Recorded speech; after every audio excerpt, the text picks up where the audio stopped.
Welcome back to Just Chattin'. And this is the series of videos we do on Thursday and Sunday evenings just for our own entertainment. And those of you who are sharp-eyed will see I have a cat here with me.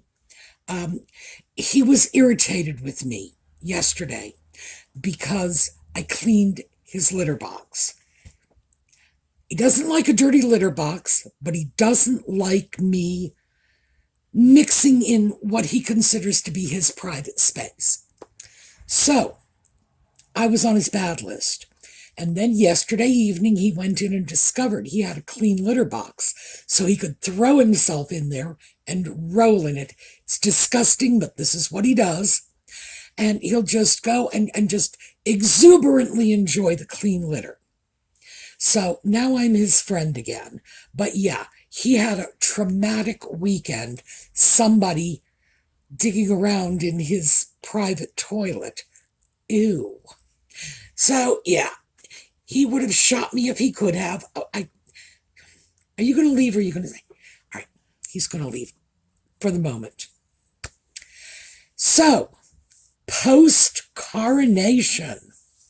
Well, we did not get any fireworks out of Montecito yesterday, as frankly, I expected we would.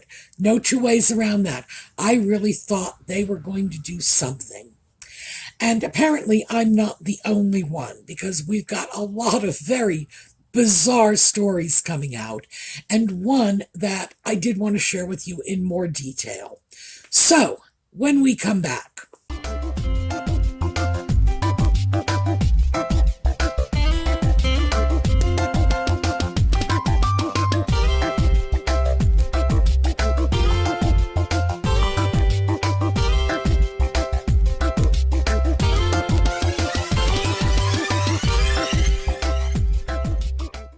okay, strange coronation stories.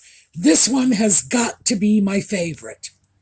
Rumors circulating far and wide that Nutmeg snuck into the coronation, and this has even been picked up by the legitimate news media. It started off as some sort of like Twitter rumor, I'm guessing. And it was that Nutmeg had snuck in disguise. She was disguised, allegedly, as this man. Now, I don't know about the rest of you, but my first thought when I saw this picture is, oh, so that's what Captain Kangaroo's been up to lately. Well, no, of course it's not Nutmeg. Apparently, it was nothing more than a joke to begin with, because I saw some of the comments from the social media posts that were published when the newspapers picked it up.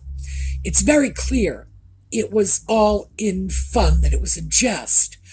But apparently they just up and ran with it. Oh my goodness.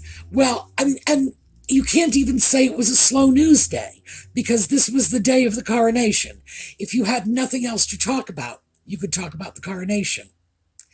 So that was probably the most bizarre. Nutmeg showed up, snuck into the coronation, dressed as Captain Kangaroo. It doesn't get stranger than that. Some of my other favorites. Apparently, a few random people showed up with posters with Nutmeg's picture and glitter, because this is the mentality of these people. You know, it's so much better when you put glitter on it. Ask any 5-year-old. And these posters were declaring that Nutmeg was the people's princess, or the princess of our hearts. The dangerous part about this, and we are going to pick this up at a later date, that absolutely, I'm going to look into this. I'm going to get you some facts and figures, because they're out there. The dangerous part about this is all of those posters had the legend "Not My King" on it. These are all anti-royalist, anti-monarchists who are apparently expressing their contempt for royalty by saying that, you know, The Suits actress should be princess. It's too bizarre for words. Like, seriously, too bizarre for words. That's something, as I say, I'm going to have to look into that because I do want to get the facts and figures for you, because it certainly lends a lot of credence to the allegations people are bringing that Nutmeg is intentionally trying to harm the royal family. It's very easy to see that she has not made a single statement that has in any way attempted to stop the divisiveness, to quell this factionalizing.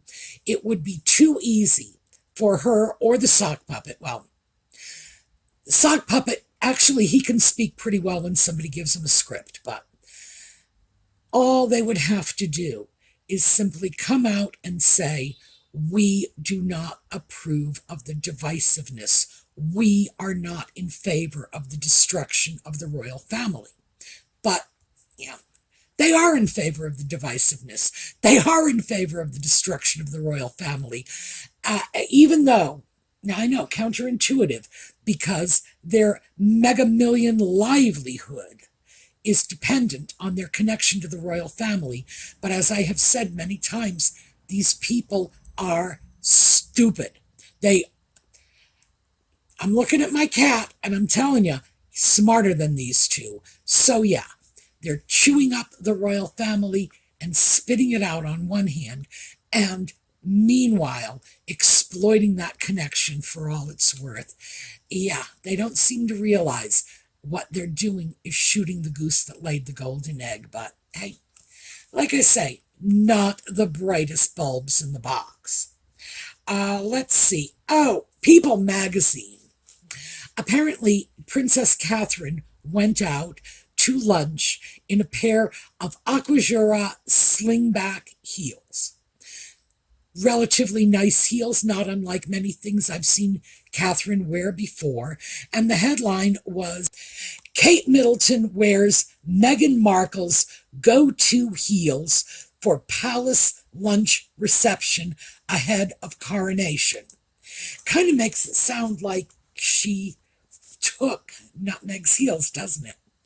Well, of course, anytime Catherine wears anything that's even been close to whatever Nutmeg has worn before, the media is attempting to say that Catherine is copying Nutmeg's style, and we all know that's not true.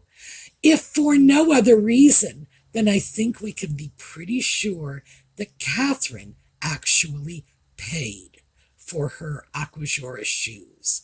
And I'm sure we all remember the incident Tom Bauer detailed in his book Revenge about how Nutmeg and a random pair of Aquajura heels both exited a film set one day, never to be seen again.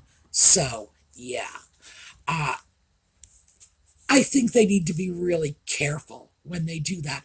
But of course, it's Nutmeg's people trying desperately to make her relevant, even if the only way they can make her relevant is through Catherine. Oh, and let's see. Harry. All the news about Harry today, yesterday, it's all been about how he cut and run. Harry showed up for the coronation and left. Harry showed up for the coronation, got home in time for Archie's birthday. It's like, I have to tell you, I am so sick of hearing about the earth-shattering importance of a 4-year-old's birthday. These people are just, well, they defy explanation. Everyone knows that a 4-year-old's birthday is nothing. It's children do not even know the difference between morning and afternoon until they are 7. So you really think the kid knows when his birthday is? Oh, please. Yeah. And as I say, given the kids in particular we're talking about, from my own experience, I can tell you My dolls don't know when their birthdays are. They have never once complained. I can celebrate their birthday in June or January, and they're all equally happy no matter what. Okay, and then moving to the article that I really did want to share with you. This one is from The Spectator. And The Spectator, for those of you who are not familiar, is a 200-year-old British publication, well regarded. And this is also the article that originally threw out that quote from the Queen, that nutmeg was evil and that when she and Harry hooked up together, it was a great catastrophe. So this is that article. Now, for a lot of you, it's just nice to hear the Queen say she's evil, but there's so much more in this. This is one of the most savage articles. And you know, I always save the savage ones for you. If somebody really slams nutmeg, I am not only going to share that article with you, but I am just going to focus a video around it. This one was brutal, absolutely brutal. It was written by one of the Spectator staff writers. Her name is Cara Kennedy. And as always, I've got this listed in the video notes below, along with all the other stories that I mentioned in this video. It's always the way. You want the sources, they're here. But I thought you would enjoy this one because I think what we are looking at here is the death knell. I think at this point, people are feeling very, very comfortable coming out and saying, it's over for those two. They are like the Montecito has-beens. So, with no further ado, we're going to get right into the article. Don't call it a comeback. Meghan Markle's comeback. Welcome to the Meghan-assance. The Duchess of Sussex is trying to salvage her reputation. This was published May 4th, 2023. Maybe it was always going this way. After being a briefcase girl, an actress, a D-list celebrity, and blowing it as a real-life royal, perhaps the only natural next step for Meghan Markle was to become an influencer. Look at Fergie, once married to Prince Andrew, now the Duchess of York, makes her living writing romance novels, selling jam, and giving exclusive interviews to any tabloid that'll buy her lunch. The truth is that there is no glamour in being an ex-something. Look at the washed-up ex-wives and girlfriends of sports stars selling herbal tea on Instagram for a few bucks and being paid to show up at crappy provincial nightclubs filled with teenagers. It's harder to be fussy when you need to pay the bills. This, though, was not the future that Meghan expected when she and Harry decided to exile themselves to Los Angeles. She was to trade in her royal life to become the next Amal Clooney, spending her days fighting for women's rights as a glamorous philanthropist attending the most exclusive Hollywood events. But it turns out that telling fibs and constantly scheming leaves you pretty low down on the LA thought leader cum it girl list. Who knew? By now, the downfall of Meghan Markle is well documented, so I'll skip the gory details and pick the story up at what you might call her lowest ebb. Earlier this year, when her popularity with the British public plummeted to its lowest yet. According to a March poll, Meghan's popularity dropped 31 points since November, leaving her with an approval rating of minus 33. The couple made the big move across the pond with the hopes of cracking America, but things aren't much better on this side. Just 27% of Americans say they like Meghan now, compared to 44% who say they don't. It seems that the pairs plan to speak their truth in the form of Netflix documentaries, numerous interviews, podcasts, and a book deal, and be lavished with money, praise, and sympathy for doing so isn't quite going according to plan. There are different theories about what could save them at this point, if a PR resurrection is even possible. The Sussexes putting on a united front and attending the coronation of King Charles III on Saturday would have been a good start. After months of speculation, the couple announced in a recent statement that Harry would attend alone, and Meghan would stay in California with their children to celebrate Archie's 4th birthday. In fairness to Meghan, it's highly likely that she would have faced considerable criticism had she shown up, after 3 years of what some call, fairly, her mission to destroy the reputation of the British monarchy. But King Charles was there for Meghan on her special day, her wedding in 2018, when he eschewed tradition and walked her down the aisle after her father, Thomas Markle, didn't attend. To return the favor would be polite, if nothing else. Does Meghan's low-key few months mean she is retreating from the limelight for good? What do you think?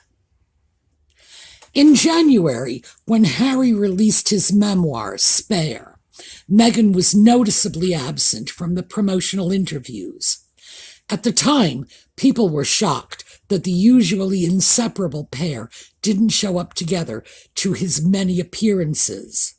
At the time, sources claimed that there was friction between the couple that stemmed from the negative reaction to the book. Whatever happened, Meghan's presence by Harry's side would have made things even more awkward for the renegade prince. Imagine her next to Harry during his interview with ITV's Tom Bradby, in which he reneged on his wife's claim that the royal family was racist, saying instead that she was the victim of unconscious bias. The couple have long claimed that the royal family did nothing to dispel certain press-concocted narratives about them. Yet for nearly 3 years, they gladly allowed Harry's family to be branded as pompous racists. But does Meghan's coronation snub and low-key approach to her husband's book mean she is retreating from the limelight for good? What do you think? It looks like Markle's timeout will soon be over as she gears up for a big return to public life. Last week it was revealed that the Duchess had signed up with powerhouse agency WME that will focus on building Meghan's global enterprise. Her team at the agency will include Power Agent turned Endeavor CEO Ari Emanuel, Brad Slater, the rep and brand architect within the agency for Dwayne Johnson, and Serena Williams' agent Jill Smaller. Welcome to the Meganaissance. As the best-selling royal author Robert Johnson told me, it can only be a good thing that Meghan is looking to revamp her public image, but it'll mean actually listening to what her PR team tell her for once. In recent weeks, the Duchess has made 2 public appearances back-to-back. One in a video message introducing photographer and friend Misan Harriman ahead of his TED Talk speech. In it, the Duchess debuted a new look: darker, slickly straightened hair, and minimal makeup. Meghan's makeover held symbolic importance. Straying away from her usual overdone look, she instead offered a more grown-up appearance. The second sighting was at an LA Lakers game, Harry in tow. It was the first time they had been seen in public together in more than a month, and it didn't do much to dispel rumors of a rift. The Duchess awkwardly declined a kiss from Harry as they were captured on the Jumbotron at the Crypto.com arena in front of 20,000 people, including Kim Kardashian and Adam Sandler.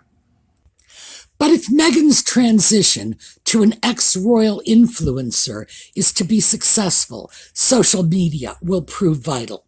There are whispers in California that the Duchess will soon return to Instagram, which she left in 2020 after it was agreed the couple could no longer keep their Sussex royal monogram. These rumors were alluded to last year when Meghan told a reporter at The Cut, "Do you want to know a secret? I'm getting back on Instagram." But so far there is no sign of her on the app. Meghan's return would be sure to cause tension. As a report in the latest issue of Vanity Fair puts it, when the royal family modernized, the social media push put the royals at the hands of those watchers and the types of parasocial competition pitting it seems to seize on and promote, like Team Jen versus Team Angelina, or Liverpool versus Man United. Aggressive and profane fights broke out between groups of self-described Meghan and Kate fans. By late 2018, Cambridge versus Sussex had gone from digital match bait to reality. So how do the rest of the royals feel about this potential comeback? Apprehensive, to say the least. One source close to the family tells me that Meghan's vision is, quote, luminous and, quite frankly, scary. After Meghan and Harry's relative silence last year, the palace could finally breathe a sigh of relief. But then, in quick succession, came the Netflix documentary, that Jeremy Clarkson column, and Harry's memoir, Spare. The Clarkson column blew up after he referenced an infamous Game of Thrones scene and casted Meghan Markle as Cersei.